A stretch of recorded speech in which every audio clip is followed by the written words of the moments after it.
Програмата за социјална, детска и здравствена заштита во општина Кочани за минатата година, што ја спроведува Одделението за јавни дејности на општината, е реализирана во целост. За лицата во социјален ризик, општина Кочани веќе 6-та година доделува помош во лекови, автобуски карти за патување надвор од градот заради лекување и помош во градежни материјали.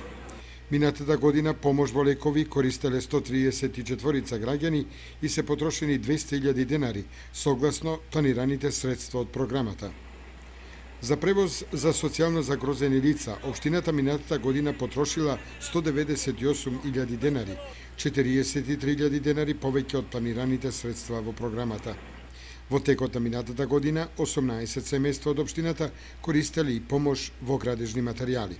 Општина Кочани поддржа и неколку проекти од областа на социјалната, детската и здравствената заштита, пред се во работата на Центарот за ран детски развој, кој функционира во детската градинка Павлина Велјанова клон 4 и опфаќа деца од социјално загрозени семејства кои немаат можности за посетување на градинка. Општината го поддржа и проектот Инклузија на деца роми во градинката, при што со материјални средства го покрива престојот на 7 деца од вкупно 25 колку што се вклучени во овој проект. Општина Кочани со финансиски средства, градежни материјали го помогна и семејството Димитрови од село Бели, во кое тројца од членовите во семејството се со инвалидитет.